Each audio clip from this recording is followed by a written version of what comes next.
People like to joke about how The Elder Scrolls V, Skyrim, has been ported an obscene amount of times into just about everything out there. Todd Howard himself has said that they'll only stop porting Skyrim when we stop buying it. So I guess the final version of Skyrim will be for the heat death of the universe. Skyrim, however, has nothing on Resident Evil 4 when it comes to porting. Where Skyrim has been ported onto 2 generations of consoles minus Nintendo, but then plus a Switch and VR, Resident Evil 4 started out on the GameCube, then went to the PS2, the PC for Windows XP and Vista, the Wii, iOS mobile devices, the Wii U, the Xbox 360 skipping OG Xbox because by the time it came time to port, the 360 was already out, the PS3, the PC again for current iterations of Windows operating systems, the PS4, the Xbox One, the Nintendo Switch, and now Android mobile devices, beating out Skyrim 13 to 8 platforms. Oddly enough though, no one seems to be complaining about how yet another RE4 port will be coming to a console like they do with Skyrim. Hey, so have you all burned through all that toilet paper you stockpiled thanks to your diet of Game Fuel blended with Cheetos yet? What about your gaming backlog? How's that coming? Have you gotten through your replay of Resident Evil 4 yet now that this mess has been extended to April? Wait, why not? Resident Evil 4 is to survival horror what Half-Life is to shooters. Scratch that. RE4 is aged a bit better than the original Half-Life, and while I personally like RE4's gags better than the original Half-Life, I have to admit that Half-Life is much more memeable than Resident Evil. But we're getting sidetracked here. This is the Resident Evil 4 video, not the Half-Life video. If you haven't figured it out yet by the little snippets in the last couple of videos, I just got done with the first part of my Resident Evil 4 replay. I say first part because we all know you gotta play the game once, then go and do separate ways on Assignment Ada to quote-unquote unlock all the bonus items for NG+, and then when you do your second run, you basically annihilate everything with the Infinite Launcher while playing Queen's Don't Stop Me Now on loop, which while I cannot demonstrate to you for copyright reasons, I can assure you is one of the single most cathartic and uplifting experiences in all of video games. I'd say that right about now is a great time to get a replay of Resident Evil 4 in, or play it for the first time if you haven't already. As of right now, Capcom's having a sale, and it's $5 on Steam, and even when the sale ends, you're gonna get your money's worth for $20. I'd say playing Resident Evil 4 for the first time around might be like hearing Aerosmith and Run DMC's Walk This Way rendition, or trying the original version of Jacked before all the reformulations. It's something that entire industries have spent the better part of a decade trying to recreate, and the magic and its influence is still felt even today. Also, if we're being real here, System of a Down x Wu-Tang is much better than Run DMC x Aerosmith, but I don't have the flannel t-shirts to get into that right about now. The best place to start on why RE4 is a video game equivalent of the first generation Ford Mustang, or Jaws, is at the very beginning.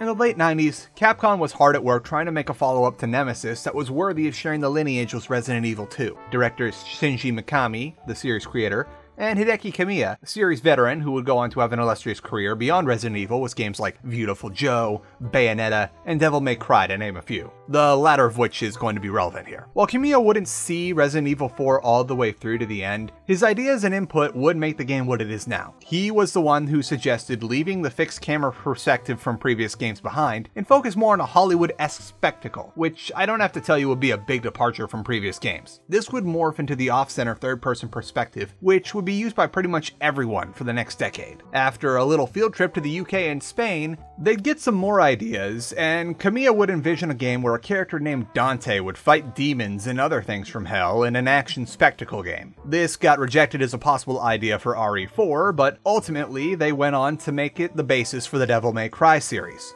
When's the last time one of your rejected ideas went on to be a basis for a successful franchise? Resident Evil 4 went through other iterations before what we know as the final version came to be. There was a version where you played as a guy named Tony who was an invincible cyborg or something. Later on, we got a version where you played as Resident Evil 2 protagonist Leon S. Kennedy, who got infected with a virus that let him see and interact with the dead and other otherworldly things, and then was tasked with fighting his way through a big old castle to cleanse it of all the spookies. This version shown at E3 was often called the Hook Hand demo based on the enemy that Leon fought in it. The stuff here will be mostly scrapped, at least for this game, save for the over-the-shoulder angle, the use of Leon, and having a big old castle be one of the game's main settings. After some delays and what was a pretty long development period in general, the team at Capcom finally got down to the version we all know today, where Leon is a government agent drawing from his skill set he picked up during the events of Raccoon City and was tasked with tracking down the president's daughter after she had been kidnapped. The previously mentioned skill set Leon now has makes him an excellent operative in scenarios similar to Raccoon City, such as dealing with the Las Plagas parasite being used by the cult who kidnapped Ashley. Other characters from previous games such as Ada Wong and Jack Krauser make appearances, but there's essentially no reference to the T or G virus or traditional zombies from the previous games. The Ganados were similar, but entirely different from enemies in previous games. This would be what we got in January 2005, and it's what took the world by storm.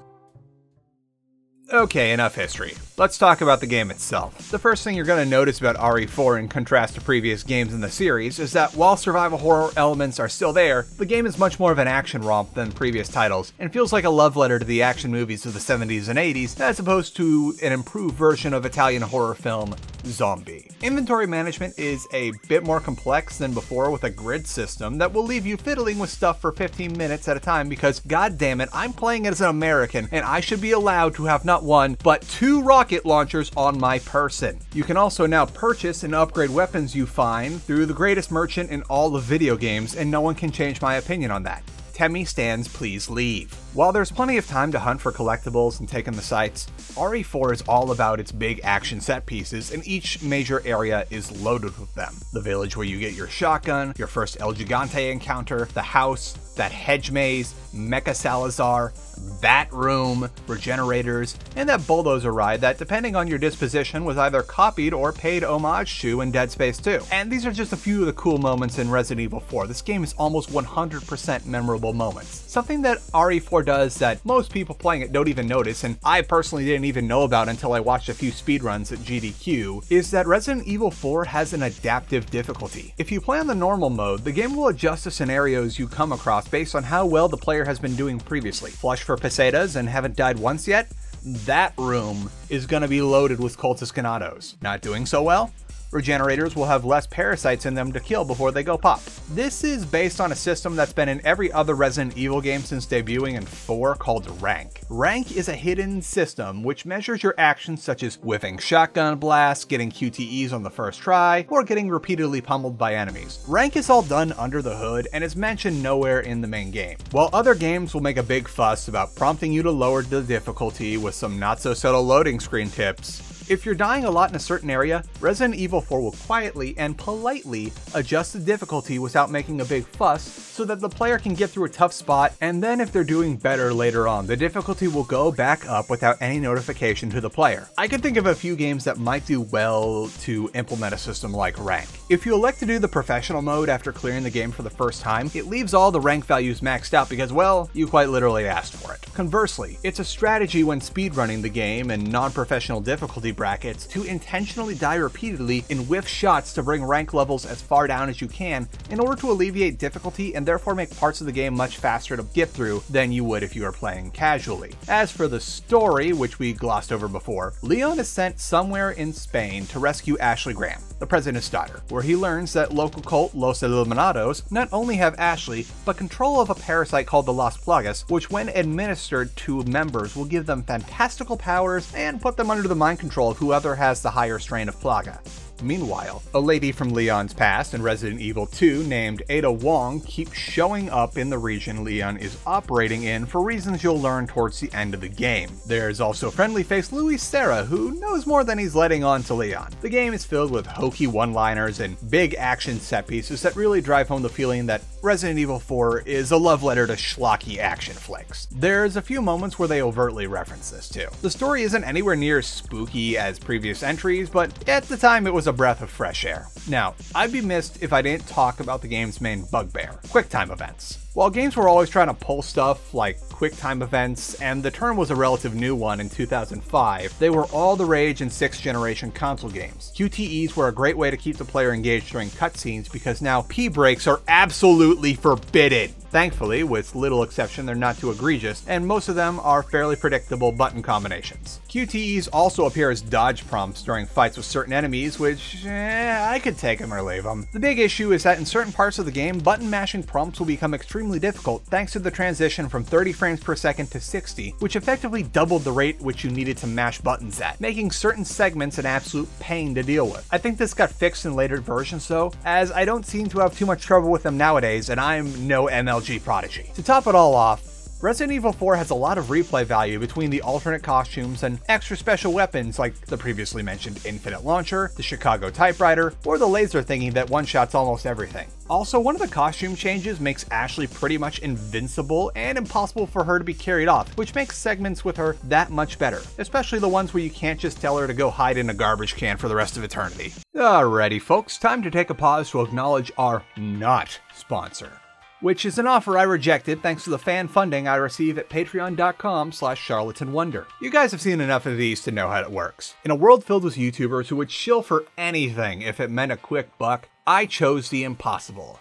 I chose dignity. So I root through my spam folder prospective business offers, pick out a particularly egregious pitch I was given, and tell you guys about the kind of crap the good folks on my Patreon keep you from getting exposed to. And then I shill for my Patreon. This video's anti-sponsor was an offer I got a couple months back that I ended up tweeting about back when I still cared for Twitter because of how stupid and patronizing it was to the target audience. It came from some firm that likely manages campaigns of crappy apps like this one, and when I clicked through, I found they wanted me to read some copy for a few $100. What was this copy? Well, it was about this great new app that lets everyone do their taxes, even moms on the go, which they emphasized a lot in the pitch. I turned up my nose at this one because 1. Targeted marketing sexism, 2. Have you seen the demographics on my channel? And 3, I personally took offense to this because I'll have you know that my mother is an accountant by trade and a damn good one at that. She not only does payroll taxes for all of her firm, but also the whole family and the extended family too.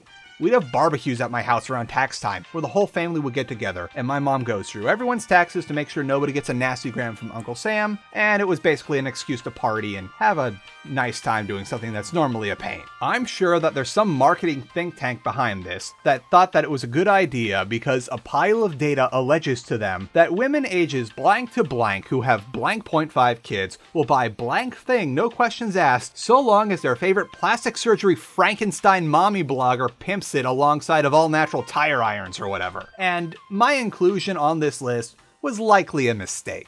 But still, shame on you, crappy marketing firm. Okay, before we thank the patrons, I just want to say right now that if you are a patron and you need to cancel your pledge due to current times, I'm not going to resent you for it at all. Times are getting really tough right now, and I understand that supporting my videos is something of a luxury item. While it's certainly going to sting a little if most or all of it evaporates over the next couple months, I'm going to be okay. I presently don't know if I'll still getting paid as of the 1st of this month, but my wife still has her job full-time and is considered an essential worker. If anything, she's racking up that overtime right now. Also, I've got all the revenue from ads on my videos, which is likely gonna take an uptick soon thanks to everyone being stuck at home and bored out of their minds, which includes myself, so I have time to make more videos, getting myself something of a supplemental income. Now, for those of you who are keeping your existing pledge, or if you even somehow choose to start pledging now, I cannot thank you enough. No matter what happens, I'm still gonna reject all these crappy ad offers because I'd rather go down with my dignity intact. So thank you. All of you. Hey, so about what I just talked about, this is me recording a couple days later to tell you that I had the worst April Fool's prank ever. I got a call from my boss saying that the coronavirus has eaten my job.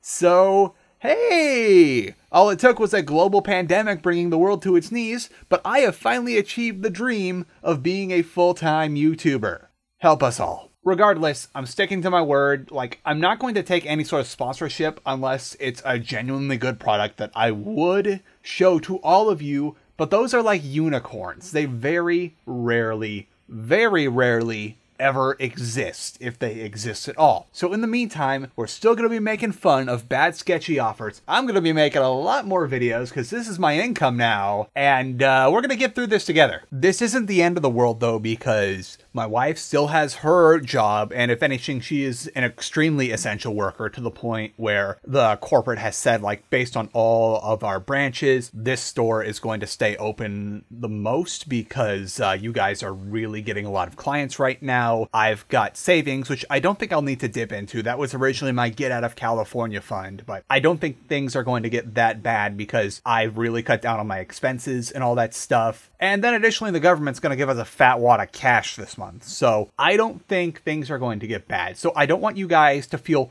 extremely pressured to contribute to my Patreon now if you haven't already. Although I would appreciate it. No matter what, videos will continue, and we're not going to let any of these crappy sponsors stink up these videos. Unsurprisingly, based on everything I just talked about, Resident Evil 4 quickly became the game to play in 2005. RE4 got a whole lot of Game of the Year awards that year, and if you add up all the sales between all the ports of Resident Evil 4, it's the third best-selling game Capcom has ever had behind Monster Hunter World and Resident Evil 5. As soon as Capcom figured out how to get around an exclusivity deal with Nintendo, they ported Resident Evil 4 over to the PlayStation 2 with new content, and then they put it on PC too. And then pretty much everything else that has a controller up until this day, save for the OG Xbox since, you know, 360 was already out. Oh yeah, and the Ouya didn't get a Resident Evil 4 port, so that's quite the market that Capcom missed out there. Aside from a bit of graphical freshening up and some port housekeeping, all the versions of Resident Evil 4 are for the most part the same as the others. It just works, I guess. Outside of all the acclaim and sales, Resident Evil 4 had an impact on not just survival horror, but all of action games. Basically, anyone who did the off-center camera over-the-shoulder POV got that idea from RE4. Believe it or not, back in the day, people thought it was an acceptable game design trick to put your character smack dab in the middle of the camera and then angle it from the top down so you can see like maybe 30 feet ahead of you without jumping. One of the most noteworthy influences that Resident Evil 4 had on video games as a whole was that in 2005, EA decided that they were going to dust off the System Shock rights and get the ball rolling on System Shock 3. They tasked a studio going by EA Redwood to make the game. That team, who would later go on to be Visceral Games, all played Resident Evil 4 and said, "The heck was what we were doing before. Let's make Resident Evil 4 in space," and convinced EA to let them drop the System Shock 3 project and instead make Dead Space. I went over the inspirations that Dead Space took from RE4 way back in the day, back when I was still pissing off normal fan bases. Okay, let's wrap her up. All you need to take out of this video is that Resident Evil 4 is an excellent game, and you should take the time to play it if you somehow haven't already, and if you played it before, now might be a good time to get that replay in, since apparently this madness has been extended to the end of April now, at the very least. One round of Resident Evil 4 is a good way to enjoy 12 quarantine hours without losing your mind, and then if you're even watching in the future when we finally beat the Rona, it's still a good way to kill 12 hours if you got time. Something I'm personally crossing my fingers for is that with the way things are going right now with Capcom, we might get a full-blown remake of Resident Evil 4 now that they're done remaking Nemesis. Hopefully they're already working on it, as I don't want to wait 5 years between 3's remake and a new take on Resident Evil 4 like the original games. Or maybe they should take their time. I don't know. I'd be happy with seeing it sometime in late 2021 or 2022, just as long as it's well done. That'll do it for today. I'd like to take the time again to thank my current Patreons for helping me make these videos, especially in these trying times. As I write this, I still have no idea what my employment situation is, but no matter what, I'm gonna make it, and no crappy mobile games or stupid products are going to get shilled on this channel. In the meantime, I'm going to be working on as many videos as I can, as best I can, to help the both of us make it through this lockdown. In the meantime, stay safe, wash your hands, and enjoy this cat video. Well, I wasn't meaning to film this just yet. As you see, my bed is unmade, and I just got back from the gym because the sweaty coat is still here. But it seems that Frisk just wants to play with his new toy now. As some of you guys might know, one of my Patreon rewards was having a bunch of cat toy reviews at the end of videos, because that's what my funding can do for me. And I haven't even sprayed this thing yet, and Frisk is all over it. Like, I got this stuff. This stuff is awesome. It's catnip spray. You know, let me get this out of the packaging, you little fiend. Do I need to prime this? Oh wow, he doesn't like it now.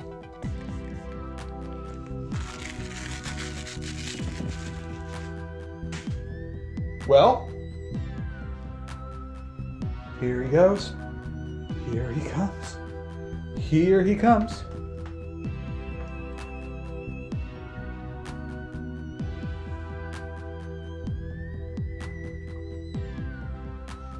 Okay, that kind of stuff. I smell it. It smells weird. It seems he likes the toy less now. But he's giving it a sniff.